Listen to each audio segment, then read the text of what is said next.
Christmas के त्योहार के मौके पर प्रधानमंत्री नरेंद्र मोदी दिल्ली के एक चर्च में हैं, वहां की तस्वीरें भी साझा कर रहे हैं और बधाई भी दे रहे हैं। लेकिन वहीं उन्हीं के राज्य में किस तरह से देश के अलग अलग कोनों से खबरें आ रही हैं, तथाकथित हिंदुत्ववादी संगठनों के द्वारा गुंडागर्दी की जा रही है, तोड़फोड़ मचाई जा रही है। रायपुर की ये तस्वीरें आप देख सकते हैं। छत्तीसगढ़ के रायपुर में किस तरह का हाल हिंदुत्ववादी संगठन के लोगों ने कर रखा है और सिर्फ ये भारतीय संस्कृति और हिंदुत्व के नाम पर किया जा रहा है। शायद उन्हें लग रहा है कि इससे हिंदू को खतरा है, हिंदू धर्म को खतरा है, और कहीं पर हनुमान चालीसा पढ़ी जा रही है। ये बरेली का मामला है दोस्तों। उत्तर प्रदेश के बरेली में चर्च के बाहर हनुमान चालीसा पढ़ी गई और दिखाया गया कि हम कितने शांति प्रिय हैं, कि हम किसी दूसरे के धार्मिक त्योहार पर भी खामोश नहीं बैठ सकते। हमारा खून जो है उबाल मारता है और हमें डर सताने लगता है कि अब हिंदू धर्म खतरे में है।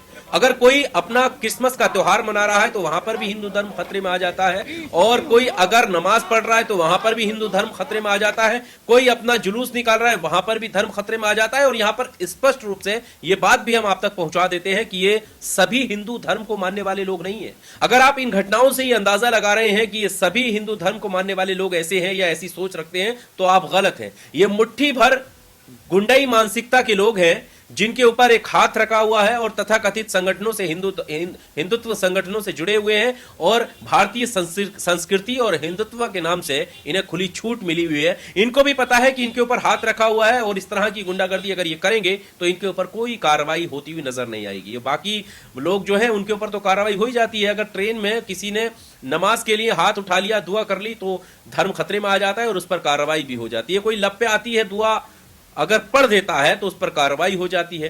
कोई अगर महिलाओं की सुरक्षा में पैगंबर मोहम्मद सल्लल्लाहु अलैहि वसल्लम का हवाला दे करके बता देता है, सुरक्षा की बात कर देता है, या ये कह देता है कि बेटियां हमारे लिए कितनी सही हैं और रहमत बनकर आई हैं, अगर ये बात भी कर देता है तो उस पर भी कार्रवाई हो जाती है। लेकिन कार्रवाई कहां नहीं होगी? अगर आप हिंदुत्व का झंडा लेकर तथाकथित हिंदुत्व की बात करते हुए किसी दूसरे के त्योहारों पर गुंडागर्दी करेंगे, अराजकता फैलाएंगे, तोड़फोड़ करेंगे, तो आप सुरक्षित हैं, आप सही कदम उठा रहे हैं, क्योंकि आपको इससे कोई तकलीफ होने वाली नहीं है। ऐसा ही होता हुआ दिखाई दे रहा है दोस्तों, और ये तस्वीरें इस बात की गवाही दे रही हैं। आखिर क्या वजह है?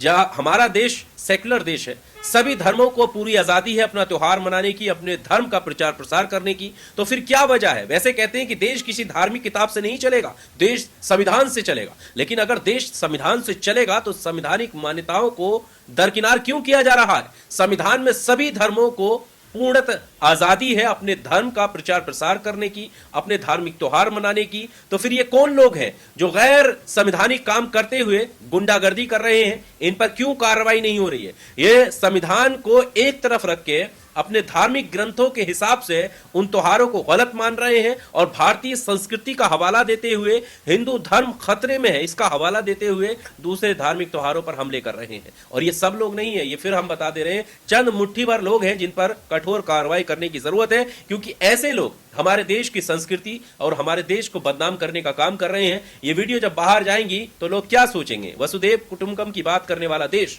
इस तरह की हरकत है क्या? आखिर सरकार क्या कर रही है? प्रधानमंत्री नरेंद्र मोदी से गुजारिश है कि वो इस तरह के नफरतबाजों, गुंडाई करने वाले लोगों पर सख्ती से कठोर कार्रवाई करें, ताकि इस तरह की हरकतें हमारे देश में कम हो और सभी लोग अमन और चैन से अपने त्योहार मना सके।